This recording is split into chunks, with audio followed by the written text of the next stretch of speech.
salvação esteja conosco hoje, agora e sempre. Em primeiro lugar, agradeço a presença de todos. Ao tempo em que também peço desculpa por estar com a garganta que não está colaborando, mas faremos o possível para que a mensagem chegue a contempo. O tema para a noite de hoje é desafios da atualidade.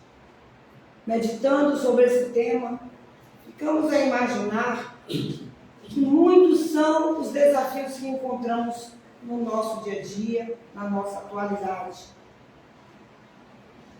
E para fazermos uma reflexão melhor, vamos nos recordar das Paralimpíadas de 1989 de Seattle, nos Estados Unidos, numa prova dos 100 metros rasos, onde 9 crianças estavam ali apostos para a competição, para dar o melhor de si quando houveram se preparado para aquele momento. Crianças com limitações, ou como podemos chamar crianças especiais, com limitações em várias áreas, no campo físico, no campo mental, no campo das emoções. E todas ali, perfiladas, esperando o momento da largada. Dado o momento da largada, todos saíram, não em tanta velocidade, mas cada um dentro das suas reais possibilidades, rumo à linha de chegada. Só que nesse momento em que dispararam, um deles ficou. Um deles caiu e caiu também em choro. Quando uma garotinha que ia na frente, com síndrome de Down, olhou para trás e viu o colega e teve a intenção e o direcionamento de ir acolher o amigo que caíra. Nesse instante, os demais que também estavam seguindo se detiveram para olhar para trás e tiveram a mesma atitude. Voltaram todos naquele momento para acolher o colega que houvera cair e estava em pranto.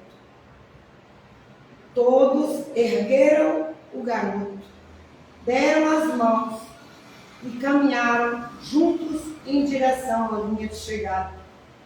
Todo o estádio se levantou e por minutos e minutos, todos de pé, aplaudiram aquele gesto grandioso. Fica para nós uma reflexão nesse sentido. Aquelas crianças que poderiam ser vistas como deficientes estavam ali mostrando a maior prova de eficiência espiritual. Quantos de nós, nos dias de hoje, podemos dizer que na luta desenfreada do dia a dia, dos nossos compromissos, das nossas atividades, paramos em dado momento e olhar para trás para ver o nosso próximo que caiu, deter a nossa caminhada rumo ao nosso destino para acolher alguém que está precisando? Quantos de nós? E aí fica a nossa reflexão. Qual será o objetivo que cada um trouxe para essa encarnação? Uma vez que sabemos que temos muitas vidas e que no mundo espiritual programamos o nosso processo reencarnatório com o objetivo de reparar erros do passado, de reajustar laços que houveram muitas vezes sido de formas equivocadas feitas nas vivências anteriores. Se pararmos para pensar, vamos ver que na atualidade é muito difícil conseguirmos manter a serenidade quando todos os dias ligamos as nossas televisões e vemos nos noticiários cada vez notícias mais desastrosas, calamidades, situações onde pais matam filhos, onde pessoas são dizimadas, onde cidades, países vivem em estado de miséria e sofrimento e abandono, e ficamos pensando, como dissera Zenão de Cício no passado, filósofo da antiguidade, onde está Deus? Se Deus quer acabar o mal no mundo, não pode, ou pode e não quer. Se quer e não pode, é impotente. Se pode e não quer, é malvado. Se pode e quer, porque não faz. E aí ficamos vendo tantos absurdos acontecendo e nos questionamos: onde está Deus? Onde está Deus que vê tantas mazelas e nada faz? Já levantamos aqui, em outras oportunidades, as elucidações acerca das causas das aflições, que sabemos que quando não são aqui, desse momento presente, dessa encarnação, com certeza se reporta a vivências passadas. No entanto, quando pensamos na existência de Deus, por que Deus não toma alguma providência, Ele que é onipotente, onipresente, onisciente? Me recordo de uma pequena história que trata de dois garotos de uma cidadezinha do interior de Minas Gerais, que eram conhecidos naquela pequena cidade, um pequeno lugarejo, onde todas as pessoas se conheciam, sabiam da vida uns dos outros, onde ao cair da tarde iam as famílias, colocavam as cadeiras nas portas dos seus lares, coisa que infelizmente não podemos ver mais nos dias atuais, a conversar e os grandes problemas daquele lugar, daquele pequeno lugarejo, era ainda as brincadeiras de crianças, as crianças que faziam pequenas brincadeiras que tomavam uma proporção muito grande. E ali naquela cidade haviam dois garotos, eram dois irmãos, que invariavelmente tudo aquilo que acontecia na cidade, aquelas duas criaturinhas estavam envolvidas. Sempre alguma pichação, alguma coisa que acontecia, sempre poderia procurar que por certo ali estariam aqueles dois garotos. E a mãe, preocupada com a situação, não aguentando mais o falatório da cidade, foi procurar o padre, contar a situação e pediu para que o padre chamasse então os meninos e desse uns conselhos para que eles mudassem então o comportamento. E assim foi feito. A mãe pediu, levou os garotos na data combinada até a igreja. Chegando com os dois lá, o padre chamou um deles ao confessionário e pediu que o outro esperasse. Chamou o menor. O menor ali esperando, meio que trêmulo, mãos juntas, pezinhos batendo de ansiedade por aquela conversa que ali iria se desenrolar. O padre, muito firme, olha para ele e pergunta: onde está Deus? O menino olha para todo lado, para os quatro cantos, abaixa a cabeça.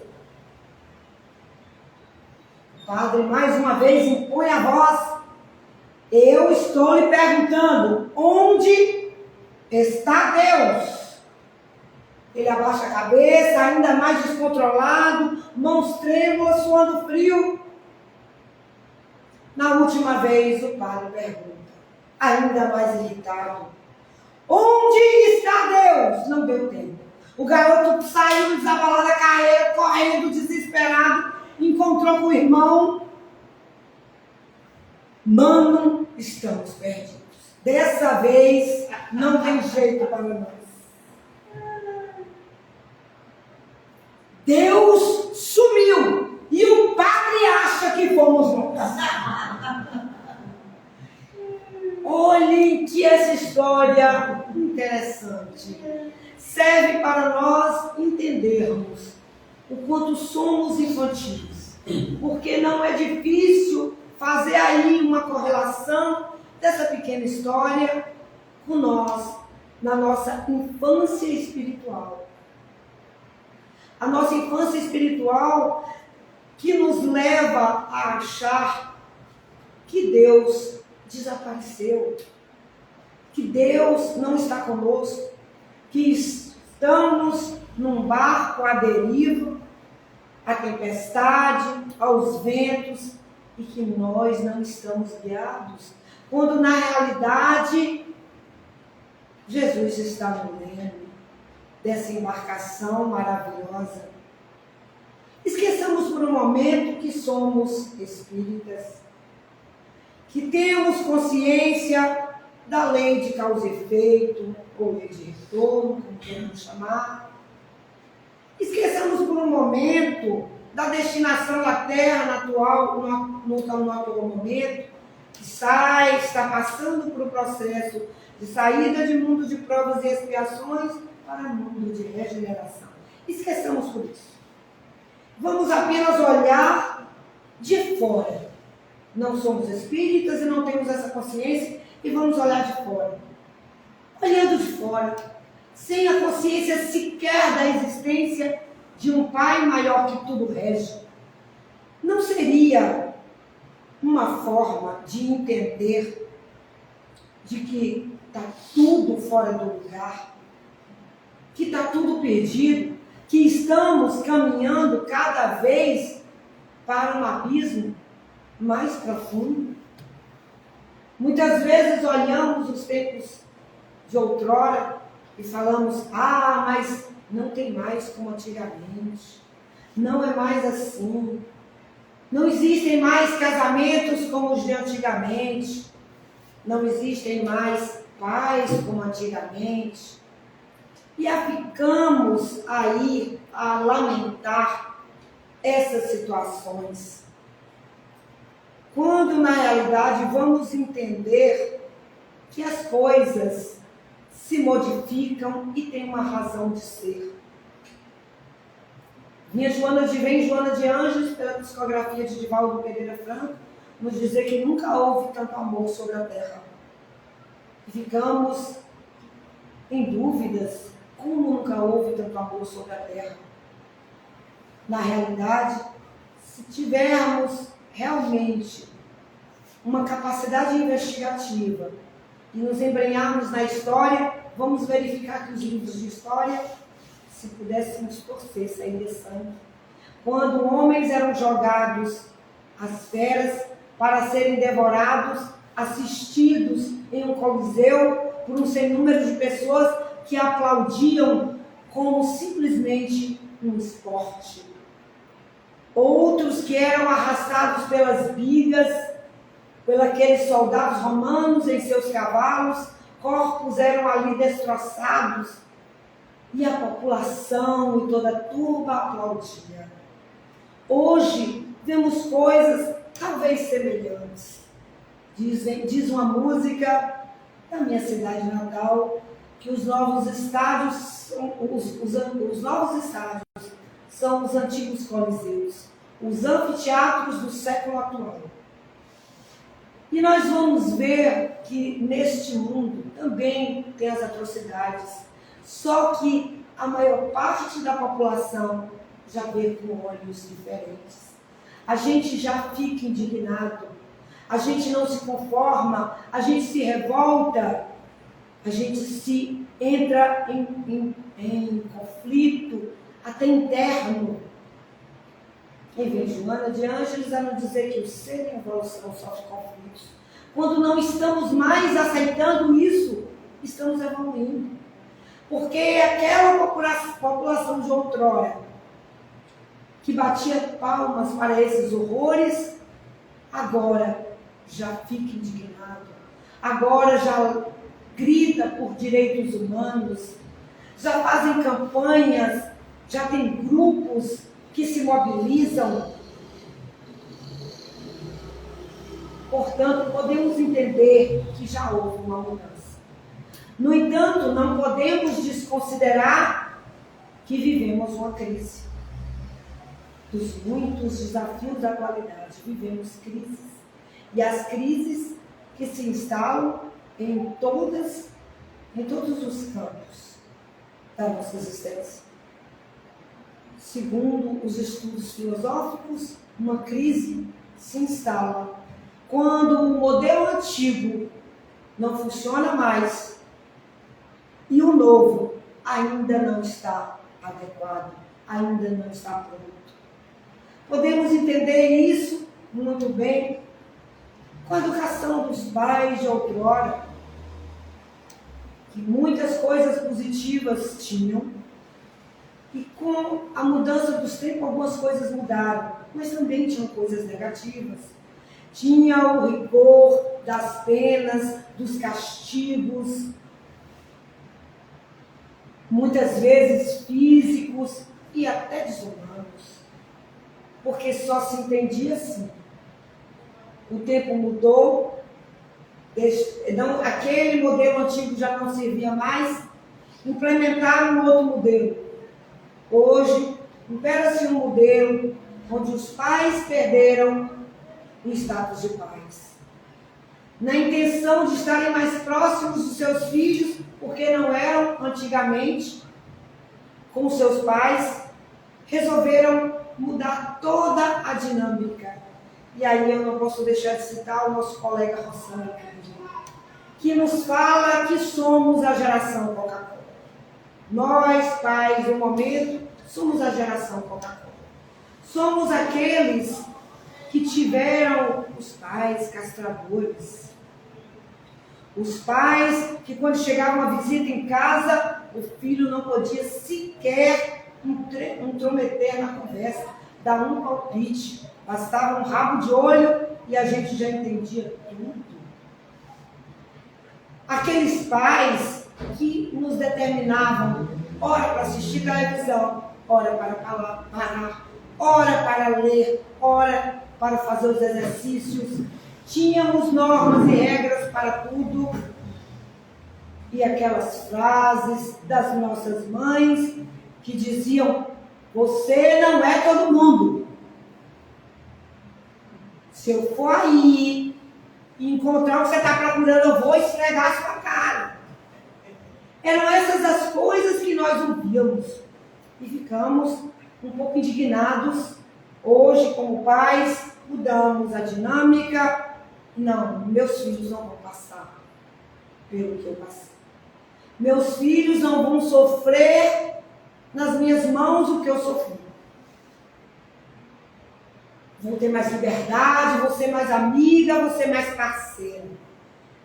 Só que perdeu a mão. Esqueceu de que a hierarquia é fundamental na criança para se manter a ordem.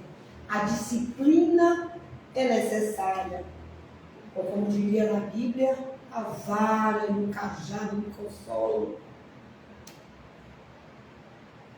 E aí, as crianças hoje dominam seus pais. As crianças hoje são verdadeiros ditadores. E os pais perderam a medida. Estão sem saber como fazer, delegando a criação, as tecnologias, delegando a criação à escola, esquecendo que a escola tem sim o papel de escolarizar, de ensinar as matérias que ali são propostas, mas a educação vem de casa.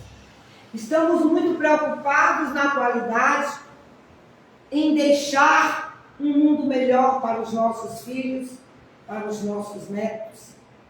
Estamos esquecendo de deixar filhos melhores para o nosso mundo. Então, os modelos de outrora podem até não servir, mas os que aí estão precisam ser revistos. Também não estão servindo. Se faz necessário descobrir um modelo ideal. E quando se está neste meio, onde o antigo não serve mais e o novo ainda não está adequado, a crise está instalada.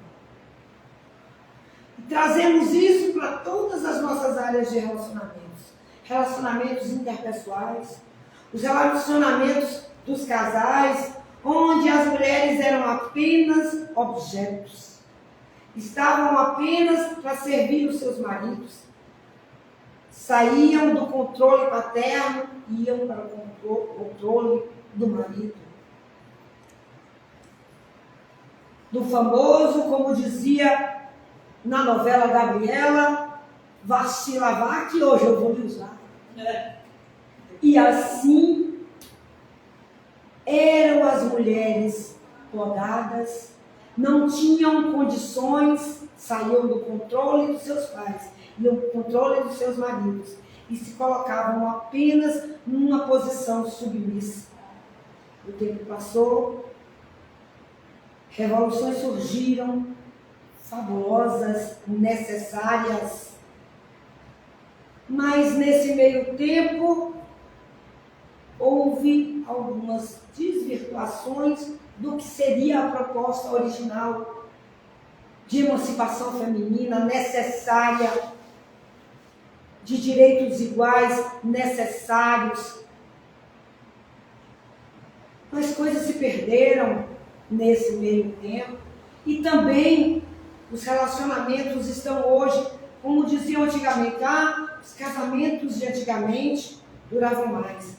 E os de hoje são muito voláteis, são descartáveis. Aí tem as ponderações de dois lados. Mas antes a mulher era submissa. A mulher não tinha como se manter. Hoje ela já tem e ela não aguenta mais. Fato, verdade, e está certo. Mas faltou onde se perdeu a mão da necessidade de se equiparar as coisas com a paciência, com a tolerância. Porque as pessoas não têm mais paciência, as pessoas não têm mais tolerância. Por mínimas coisas, por mínimos atos se casam e por atos menores ainda se descasam. Não estão preparados para enfrentarem as adversidades da vida juntos. Porque vida a dois compreende renúncias. Vida a dois também compreende sacrifícios. Sabemos que os primeiros meses são os meses dourados, são os meses do encantamento, onde não vemos defeito no outro, só vemos virtudes. Como diz o nosso querido Cláudio Duarte, onde os bichinhos são todos pequenos, minha pombinha, meu ursinho, minha gatinha, os anos vão passando e os bichos vão crescendo. Aí sua vaca, seu porco, sua égua, seu jumento, e assim vão ficando os relacionamentos. Então, a crise está estabelecida. O novo modelo de tolerância zero também não dá.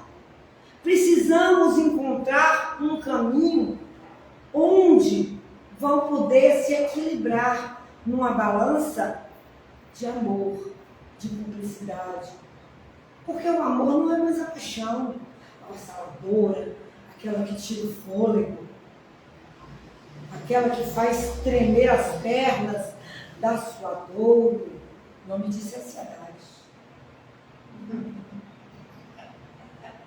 Enquanto que o amor é benevolente, ele vai entender, ele vai ter paciência, ter calma, ter sabedoria. Quando os Espíritos nos orientam a prática do Evangelho e nos chama para que estudemos o Evangelho, as orientações do Cristo, sempre tão presentes, tão pertinentes em nossas vidas. Todas aquelas histórias contadas através das suas parábolas, que marcaram e marcam para sempre, porque foi o grande comunicador da história, o mestre dos mestres, que deixou todos os seus ensinamentos muito mais do que as suas palavras que foram ditas, mas que só foram escritas muitos e muitos anos depois, mas ele deixou o exemplo vivo. Porque aquilo que a gente fala, aquilo que a gente faz, grita tão alto que o que a gente fala ninguém escuta. E Jesus foi a personificação maior de todos aqueles exemplos. Quando na proposta do Espiritismo nos sugere a prática do Evangelho, é vivenciar o Evangelho. Não é aumentar a quantidade de dias que vamos fazer o Evangelho nos nossos lares. Não é aumentar a quantidade de dias que estudamos, mas não praticamos. Não é ir com frequência à casa espírita. É praticar o Evangelho no lugar mais difícil de se trabalhar. Com todo respeito aos nossos amigos budistas, que sobem aos montes para ali meditarem e encontrarem a paz no Nirvana. No meio do silêncio, aquela paisagem bucólica, e ali eles meditam por horas. O grande desafio da humanidade está em encontrar a paz no meio da turbulência. E onde se encontram as maiores turbulências da humanidade? Senão no lar. No lar, onde ali se encontram espíritos unidos por necessidades de reajustes. Sabemos que no nosso estágio evolutivo ainda são poucas as famílias unidas por laços de afinidades, por laços de amor. A grande maioria nós vemos de famílias que estão em plenos desajustes. Pais afastados de seus filhos, esposa e esposos que se perderam nessa jornada do início, onde era o encantamento, e chegaram num momento em que perderam o caminho e deixaram o amor esfriar. E precisamos entender, como na proposta evangélica, a não sermos mortos. Precisamos aprender a ser frios ou ser quentes, como diz Jesus, mas precisamos efetivamente ser aquilo que nos propusermos ser de fato. Se estamos como mãe e filhos, vamos tentar fazer dar certo. Nós não somos perfeitos. Nós precisamos fazer dar certo, porquanto estamos hoje como pais e filhos, mães e filhas, esposo e esposa. As dificuldades vão aparecer ao longo do caminho. Na realidade, precisamos entender que o nosso cérebro, ele tem uma capacidade maravilhosa de selecionar as coisas. Porque estudos indicam que a nossa capacidade de absorvermos o conhecimento, ela é gigantesca. No entanto, aqui estamos e 40 bilhões de bytes de inteligência estão sendo movidos e nosso cérebro capta tudo isso. No entanto, só retém 2.000 bytes. Porque ele faz a seleção do que realmente importa. O nosso cérebro está captando nesse momento até um pequeno ruído de uma lagartixa se deslocando, ou um buraquinho que está ali no forro e que passa por ali.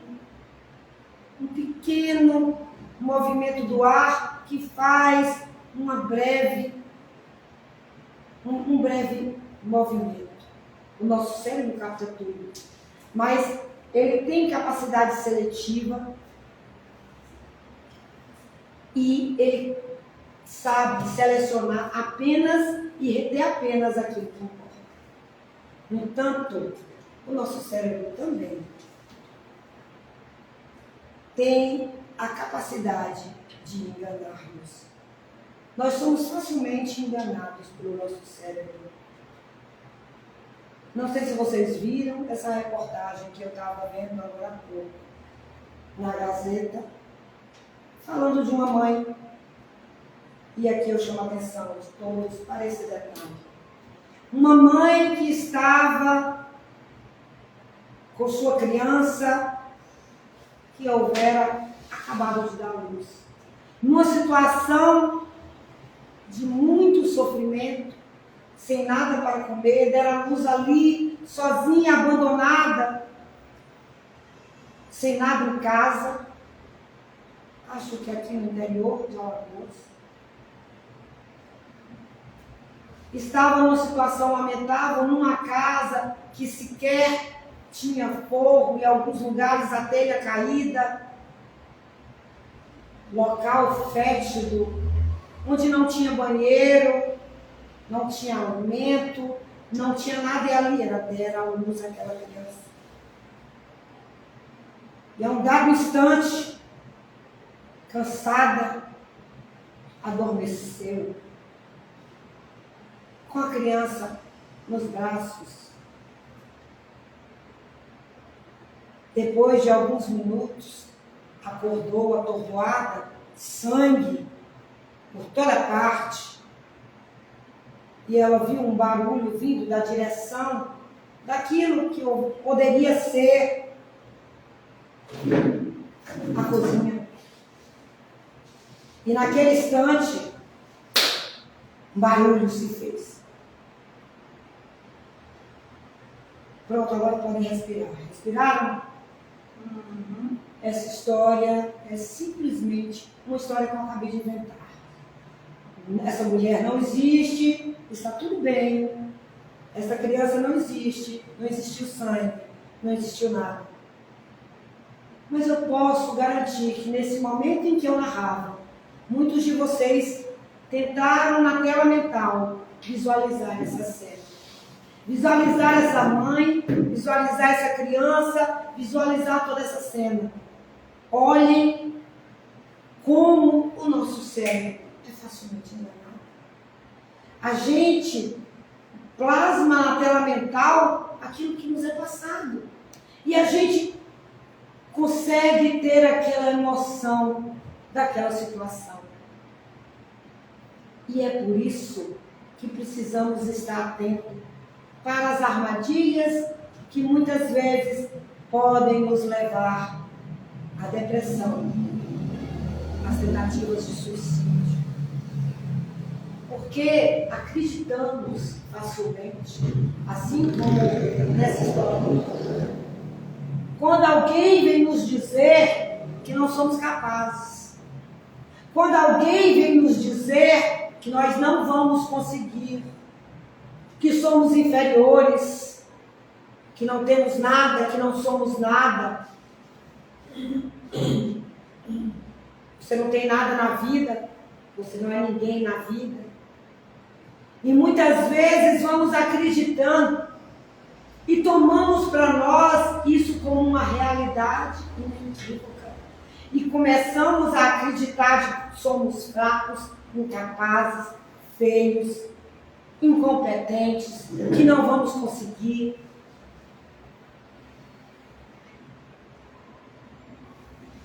Os estudos mais recentes nos campos dos relacionamentos humanos, hoje em dia, denotam que há um ponto em comum que pode-se dizer que é o desencadeador das angústias humanas, que se trata da comparação. E estamos vivendo esse momento, mas um desafio da nossa qualidade. Nunca se comparou tanto, principalmente com o advento da internet, das redes sociais, nunca se comparou tanto. Vemos os nossos jovens ali aficionados nas redes sociais, vendo a realidade que querem mostrar, porque todos postam nas redes sociais aquilo que querem postar. Não postam as suas dores, não postam os seus lamentos. Diz o ditado que cada um no seu canto sofre o seu tanto. Mas esquecemos desse detalhe e começamos a achar que o outro é feliz e eu não. Mas fulano tem pais maravilhosos e os meus fazem isso. Fulano, você viu, conseguiu o melhor emprego, enquanto eu estou aqui ralando, sofrendo e nada consigo. E assim vamos vendo a felicidade do outro. Aquela história de que a grama do vizinho é sempre mais verde. Nos esquecemos que muitas vezes, como eu falei com vocês em outra oportunidade, já existem as tintas feitas de material orgânico próprio para tingir a grama. E aí vemos a grama verdinha e não entendemos que ali tem uma tinta. É a maquiagem social, é aquela imagem que queremos passar para o mundo, que imprimimos para o mundo, nessa ditadura da felicidade, que precisamos ser felizes a qualquer custo. Vivemos nesse mundo onde o mal sempre é divulgado e o bem é suprimido. Por que damos tanta importância quando um assunto negativo, um crime, um acontecimento dito desastroso, ele acontece, ele é repercutido pela mídia um dia, 2, 3, 5, 15, um mês.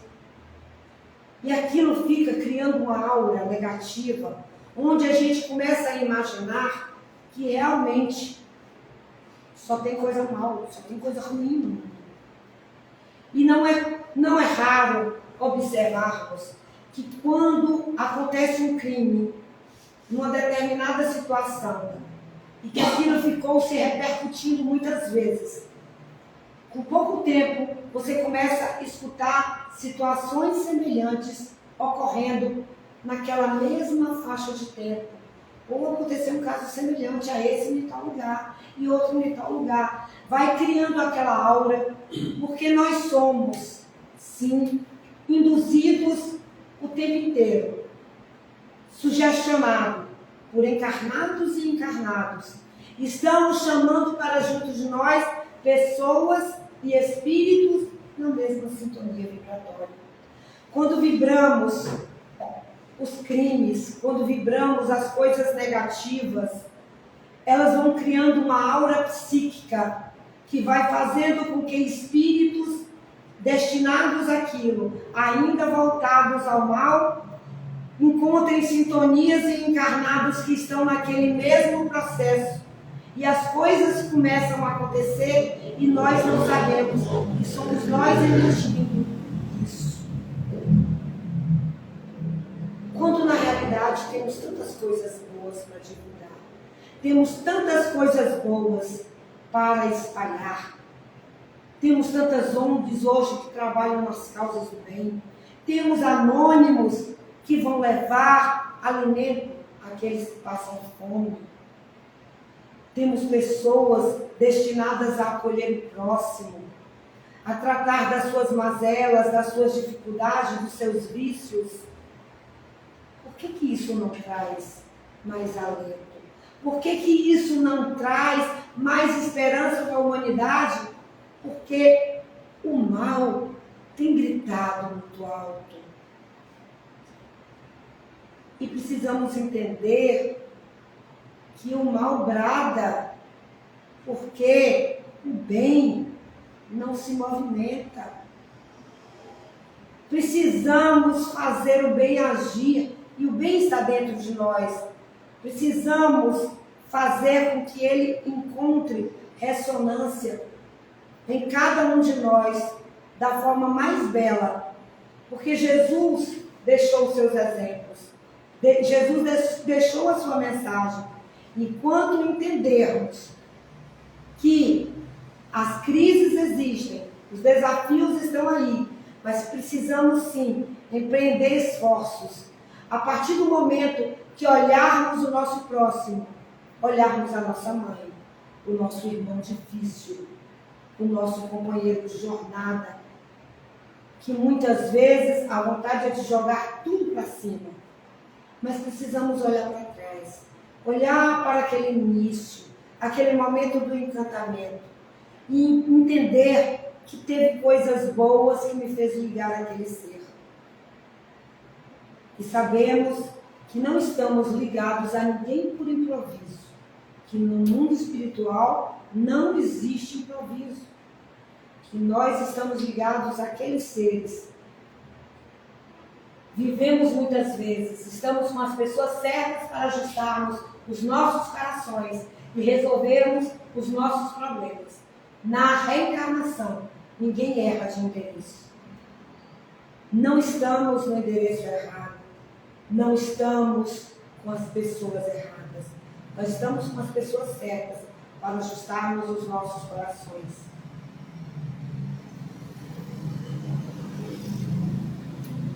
No Salmo, que nos Salmos, na realidade, os Salmos são cânticos.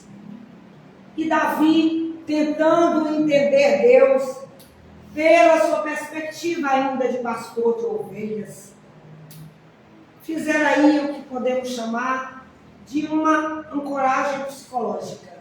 A ancoragem psicológica é aquela que, quando para nomear o novo, desconhecido, eu uso o velho conhecido. O termo velho conhecido. Por exemplo, quando aquele objeto circular apareceu voando, demos logo o nome de disco voador. Não sabíamos ainda o que era, mas conhecíamos o disco, era o mesmo formato, disco, e conhecíamos o ato de voar. Juntamos dois termos, fizemos aí uma coragem psicológica para se dizer que era o disco voador, que mais tarde foi nomeado de OVNI, objeto voador não identificado. E assim, Davi também fez uma coragem psicológica quando, para entender Deus, ele usou o que ele conhecia, que era a sua vida de pastor de ovelhas. E ele, por certo, levava ali as suas ovelhas a pastar em verdes pastos. Depois, seguia com elas em águas tranquilas. E vez por outra, se pronunciava uma tempestade sobre essa região.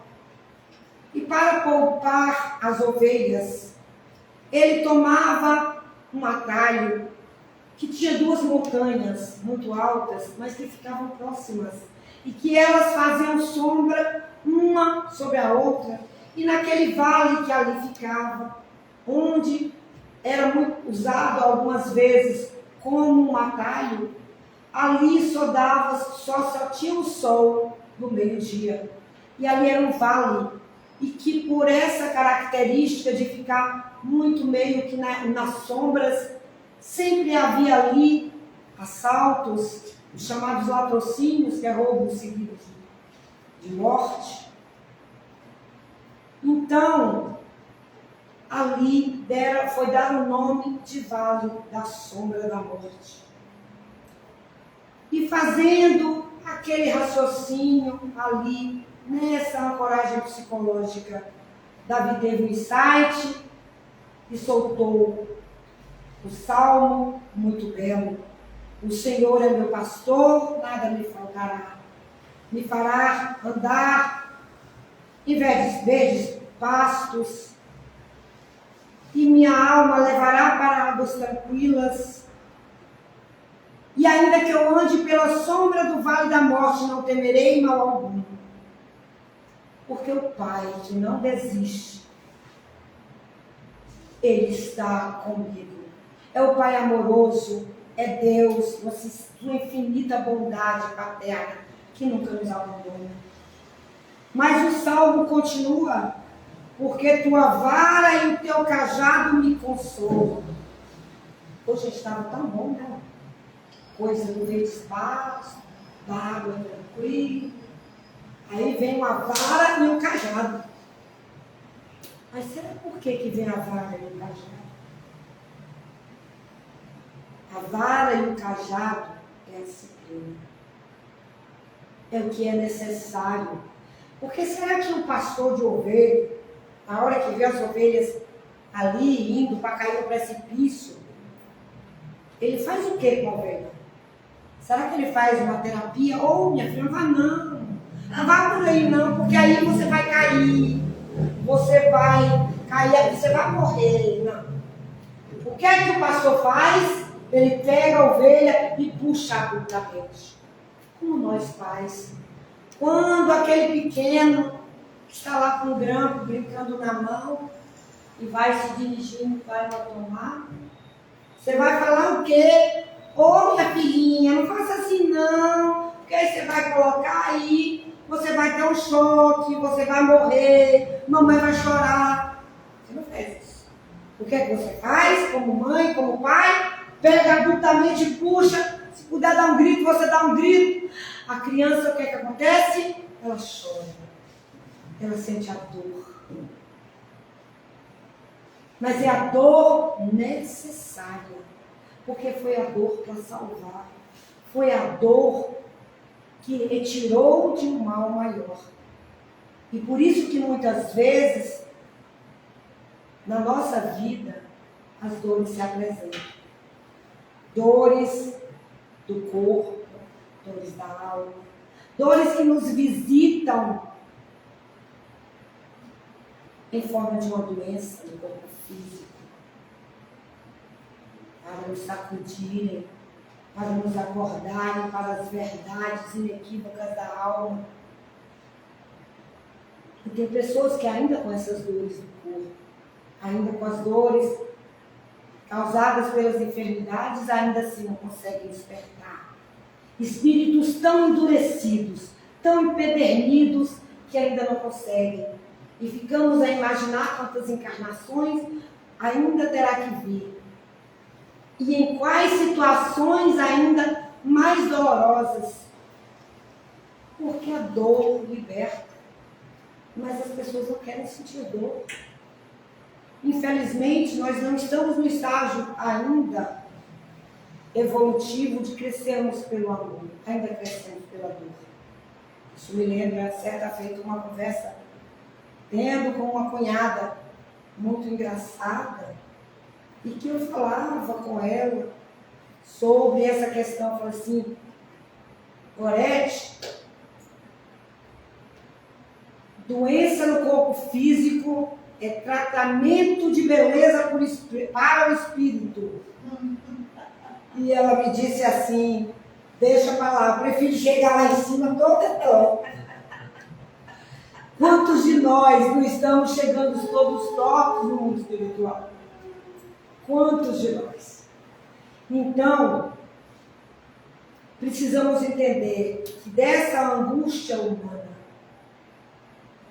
nasce um novo ser, na proposta de mergulhar ali, naquela dor, naquele sofrimento, um ser, e sair dali, emergir um ser novo, com outras propostas, com um pensamento de crescimento maior, de entendimento que as suas dores são necessárias e que vão ali lhe trazer um crescimento, porque a nossa vida não começa no berço e não termina no túmulo.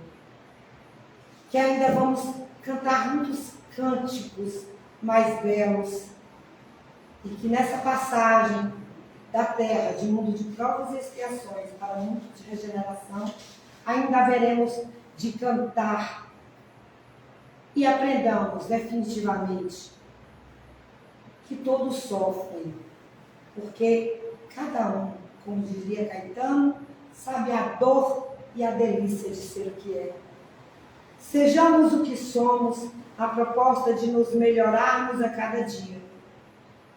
Na proposta de aprendermos com as nossas dores, mas também com as dores dos outros, estendendo a mão, sendo um ombro, sendo um apoio, não julgando.